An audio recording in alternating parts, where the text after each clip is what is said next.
Welcome back, gang. It's Deltia from Deltiasgaming.com. Today's video, I want to share my build called the Eraser, a stamina-based Warden setup, PvP in the Elder Scrolls Online Update 29 Flames of Ambition. This build is designed for players that are looking to play Battlegrounds or Cyrodiil content with a well-rounded class. The Stam Warden PvP build offers some hard-hitting burst, high mobility, and great survivability. We will cover all the important information like gear for both proc sets and no proc sets, skills, champion points, combos, and survivability. Buckle up. The Stamina Warden build, the Eraser, is hard-hitting, fast and furious way to play PvP in Elder Scrolls Online. Timestamps are below if you wish to skip ahead, as well as other important links. If you enjoy this video, please like, subscribe, turn alerts on, and consider becoming a member so I can produce more Elder Scrolls Online content. Thanks for watching.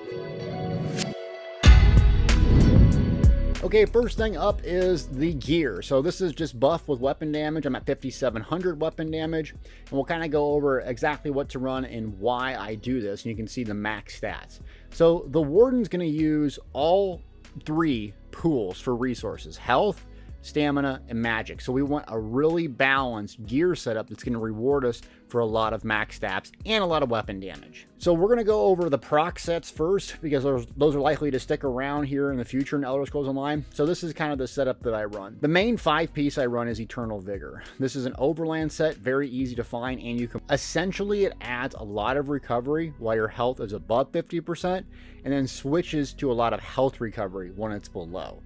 It's a great resource tool and survivability mechanism. I really like this set all around as a good 5-piece. Note that it's too heavy, so I primarily run 5 medium for the speed and a little bit more of the damage. So I like 2 heavy on the body, the rest jewelry. All prismatic, well fitted 4, and then 3 impenetrable trait. The second set I run is Spriggans, also an overland set, very easy to get a hold of. It offers a lot of physical penetration. You're going to run in a lot of folks that are in heavy armor, so physical penetration is a very valuable stat for us, allowing us to do a lot of damage. Plus, it's easy to get a hold of. It's cheap, or you can go farm it yourself in the overland. So 2 5-pieces that run together like that, and then a monster helm. So you have a lot of different options in terms of monster helm. What I like to run is a bunch of different ones, and I just kind of swap them in and out on kind of what I'm doing. Engine Guardian. This is a selfish resource sustaining monster helm that you can run. Is it the best? No, but it's good all around because you're going to be using all of those resources and you're going to be taking a lot of pressure. So it's a good starting point to dip your toes into this build. As your MMR goes up, you're probably going to need a lot more burst. A couple different options. One is Salines. This is going to summon a little spirit. It's going to hit them. But if your MMR continues to get higher, you're going to notice more people can avoid the Salines and it becomes less and less effective. And I would go with Blargs. Blargs is going to increase your burst after you do an ultimate. More penetration, more weapon damage, and it's going to basically just finish folks off. So that's kind of the progression that you're going to want to go. Also, another one that's really good, Troll King. So it's going to give you health recovery when your health dips below 50%. Pairs very well with Eternal Vigor as well. So it's very, very survivable. But you got to find the balance between survivability and damage. So be careful. Another great all-around set is Bloodspawn. So add stamina recovery, and it's going to generate ultimate, which this class and build does very, very well. It's a really good all-around thing. So you can use a defensive ultimate if you want, an offensive ultimate. There's basically no right answer with this. Pick what you want based on your playstyle. You want more resources, you want more ultimate, or you want the optimal burst. That's what I would go with. And then, so like I said earlier, on the gear, I do 4 well-fitted, 3 impenetrable, all prismatic. On the jewelry, you're going to want to run a combination of infused and or bloodthirsty. You could go all infused with all weapon damage for a lot of juice on your tooltip, but I do like that bloodthirsty trait, so play around with it, see what works best for you. On the weapons themselves, I leave the default enchants and I use poison. On my back bar, I'm using the bow of I can't even say it, Potenance. Reduces your damage taken from players by 3%. So when you go back to this bow, primarily we're using it for escapability and to proc our weapon damage enchant. You're going to take a lot less damage. Plus you have the power trait back here, so it's going to increase your healing. On the weapons, I go with Sharpen. Oh, you can go with Sharpen and or Nern. Both are very good options. and it's only activated when we're on our front bar. And that's kind of the gear setup that I use for procs. Switching to my Cyrodiil set, you can see about 55 weapon damage, a lot of vibes there. That's kind of what I run for Cyrodiil content with no procs. Again, big pool here of resources. The main 5-piece on the body is fortified brass, allowing us to run medium, 7 medium on this, be very fast, very survivable. Again, prismatic traits, 4 well fitted, 3 impen on the body. And then the rest of the 2 body pieces, we're going to run the Damahos because it's a very effective, efficient 1-piece that gives us a lot of max stats. So max stamina and magicka, great. And then Swarm Mothers does the exact same thing. Max magicka, max stamina. So we have a massive amount of resources. We're going to use basically both magic and stamina for healing, buffs, debuffs, and so on. So you're going to need both, not just focusing solely on stamina. On the jewelry, I would again run all infuse or a combination of bloodthirsty or infuse. I just don't have enough transmutes to do this. And then play around with the stamina recovery. If you're running out of stamina, put a recovery glyph on here. But as you progress and get better, you're going to want to transmute this, run it all weapon damage, infuse, and bloodthirsty, whatever you like. The weapons are exactly the same. I use those Spriggan's weapons, so Sharpen or Nern, very effective with poisons. And then the bow, I'm going to run critical riposte. So this gives you crit resistance on your back bar. I'd also go with the powered trait if you could. I just couldn't find one that was cheap. And then you're going to want a weapon damage enchant on there. So you're using this primarily to proc your weapon damage enchant and escapability, that hasty retreat passive if you're out of magic to cast wings, which we'll get to in a second. So that's the gear. Let's switch to skills and tell you why I went with dual wield instead of 2H and kind of how I play this and how you can adapt and play yourself. Okay, so here we are in the skills. First skill up is Subterranean Assault. This is one of the best skills in the game. Basically, you're going to cast it, and then it's going to proc 3 seconds later, shooting out these bugs, or whatever you want to call them, hitting extremely hard. And then it's going to cast it again. It's one of the most powerful, if not the most powerful abilities to burst in the game. What I really like about this is the duration is 3 seconds. So when I click it, if I wait roughly half a second and then I fully charge heavy attack, the timing is almost simultaneous. So that's how you're really going to nuke down people, is timing your Subterranean Assault with the heavy attack, a Dawnbreaker, a Whirling Blade, or some other attack to land at the same time, allowing you to basically insta-nuke a person or a group. Another reason it's nice to slot is you can see increase your damage done by 2% for each animal companion ability slotted. So just having abilities on our bar with this makes us very, very damage dealing, damage producing without any gear sets. That's why we can get away with recovery sets and other things for survivability. And then another ability here, Animal Companion Bull Match. So basically it's a stamina resource sustaining tool, 25 seconds. But also it gives us major brutality. That's nice as well. Every 5 seconds, the Netch removes 1 negative effect from you. You can kind of just cast this over and over repeatedly because there's no cost associated with it. So if you don't have anything going on, a Dragonite's on you, they put 1,000 dots on you, you can just repeatedly cast this or let it kind of continue to remove those negative effects. And guess what?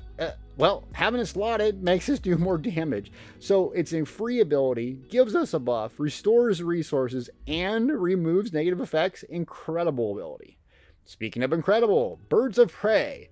You're going to get Major Expedition for 6 seconds, but while slotting, Major Berserk, increasing your damage done. So it's a great mobility tool, but also just having it slotted is going to increase our damage done on this bar by 5%. And another 2% with this. So these 3 abilities ramp up our damage significantly, allowing us to use different skills and gear to have us survive. I went with dual wield, and the reason why is I can't stand dizzying swings. It's just not very good. It's very clunky. I rarely land it. I'm just not very proficient at it. And reverse slice, more of the same. And a lot of folks are running now dual wield because it's so strong. Whirling Blades. I just switched over this. It's not even at rank 4.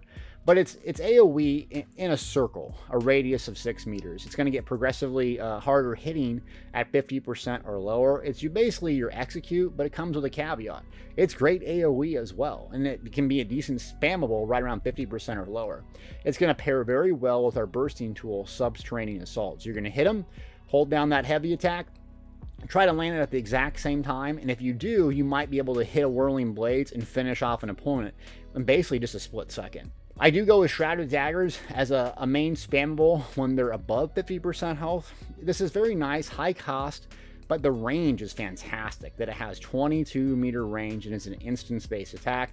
It has some other caveats too. The major brutality is kind of redundant since we already got that, but that can be nice. Also, it does bounce around to a couple different enemies. That can be nice as well. But consider this your flex spot if you like something else. I experimented with Rending Slash, I experimented with Deadly Cloak, Bloodthirst, a whole bunch of them, and I just landed on Shrouded Daggers because it's so effective at range and up close.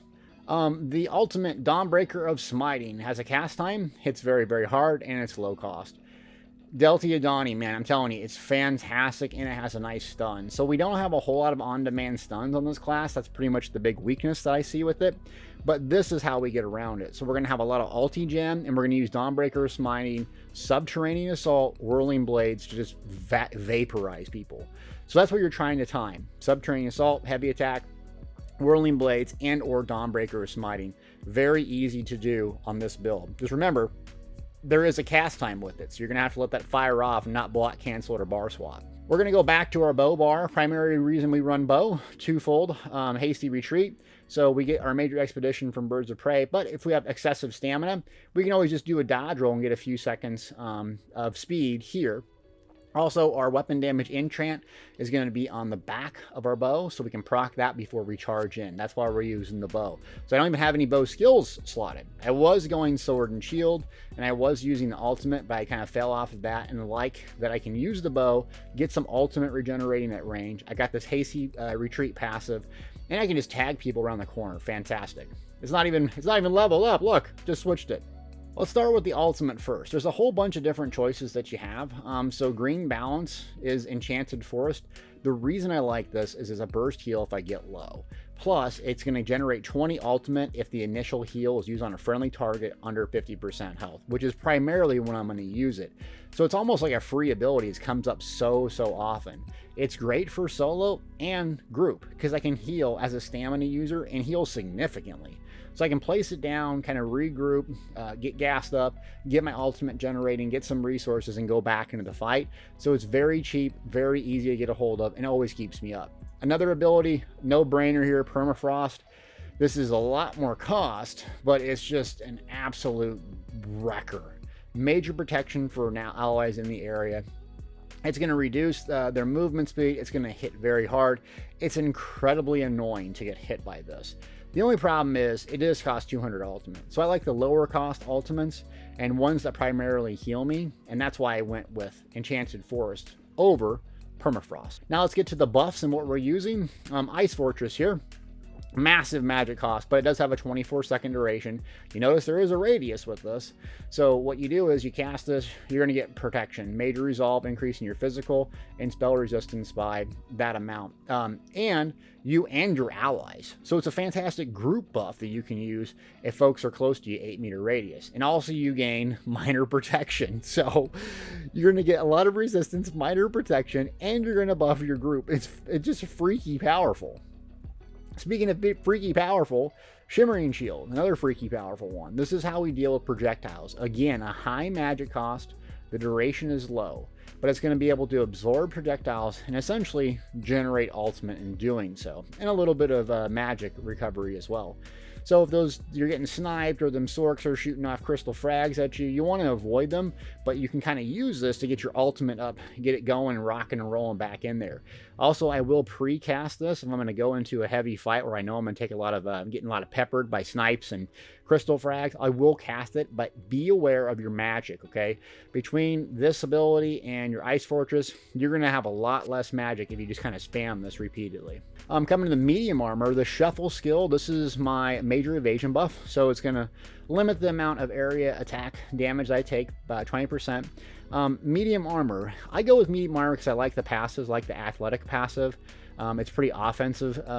It's offensive driven, but just realize it's going to come with a cost. You might get nuked once in a while.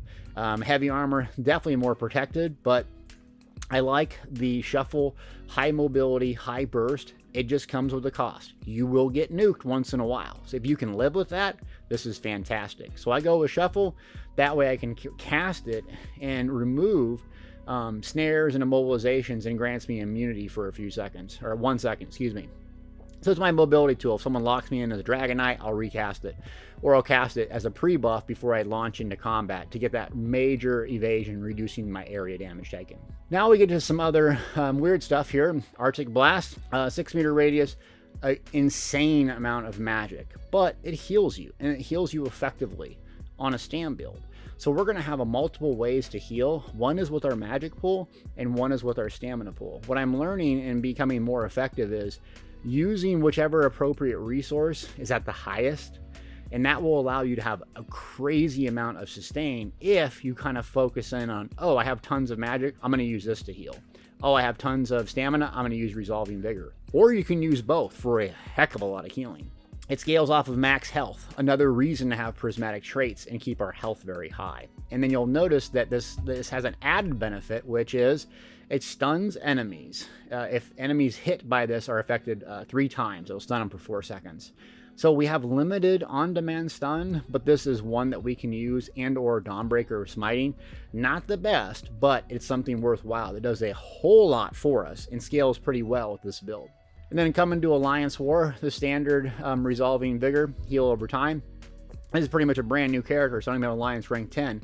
But it's really nice heal over time, 4 seconds. So I combine this Resolving Vigor with Arctic Blast, and I'm very, very hard to kill. And especially if I drop an Enchanted Forest on myself, I'm going to have a whole lot of healing over time, and it's going to make people mad. But hey, every once in a while I still get nuked. So these are your heals. Just focus in on what resource you have, how you use it. So let me show you how to use this build real quick. So you got a lot of buffs, to manage.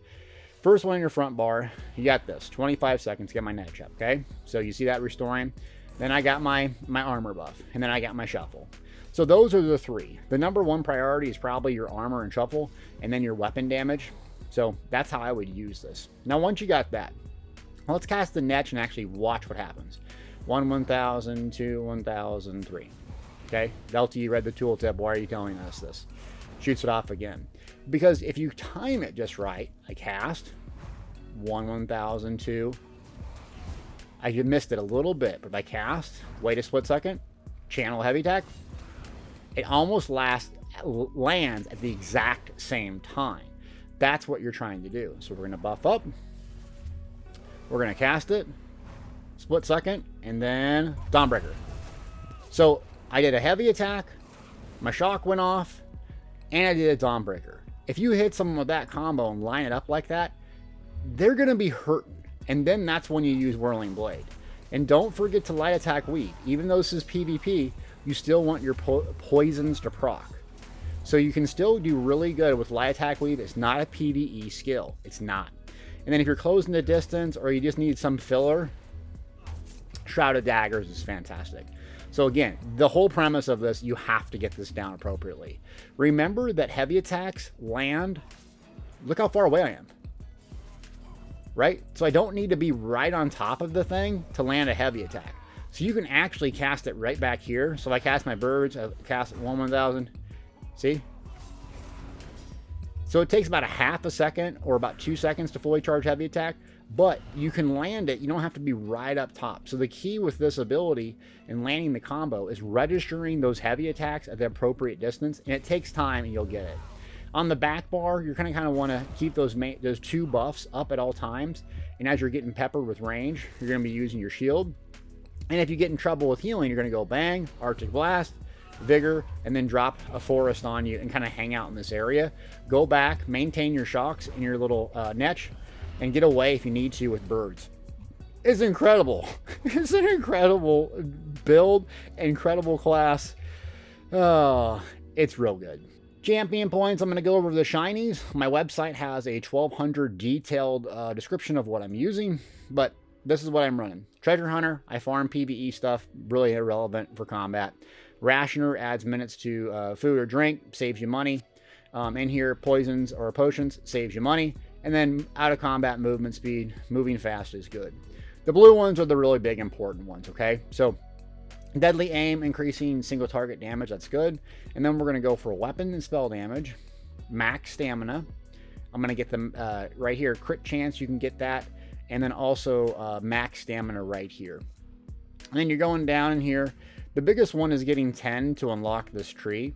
And then pumping preparation up. This is probably going to be your best friend. Element of Aegis is okay. Hardy is okay.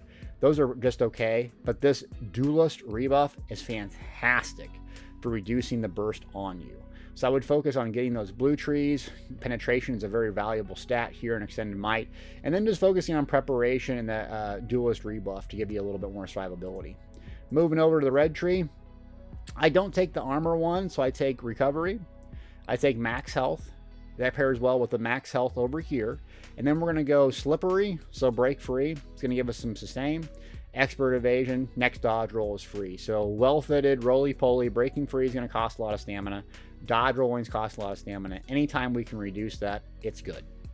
Racial choices that you can go with. I think Orc is the best. Gives you max stats for max stamina. Gives you also max health. Very good for this build. And when you deal damage, you heal yourself. So very, very hard to kill. Plus, I love the increased weapon damage and movement speed. It's a fantastic, fantastic stam, both in PvP and PvE. A couple other ones that are good. Red Guard, Wood Elf, very good for sustain. Khajiit, also good for damage and sustain. Even Dunmer. Anything that gives you max stats and stamina or health is very good. Maybe some other added benefit. But if I was starting this all over, I'd go Orc. The consumables that we're using. So the damage, health, poisons, very, very good. Bewitched Sugar Cubes, going to give us a lot of max stats.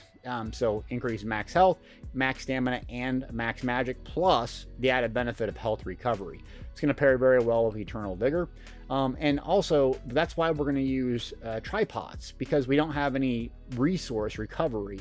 We're going to get primarily the big flood of resources from tripods primarily.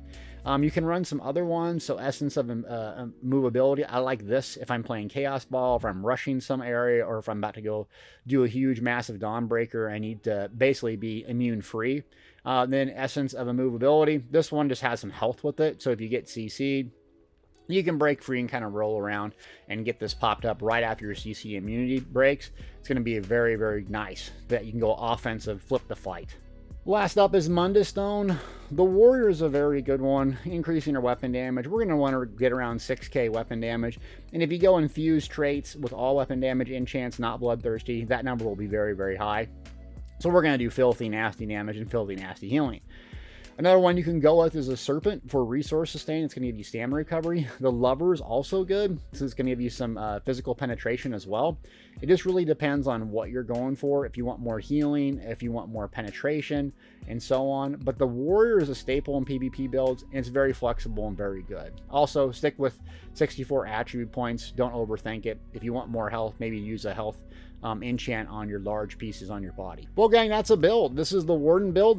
Took me a little bit to play. I got my MMR higher and kind of found out what was working, what wasn't.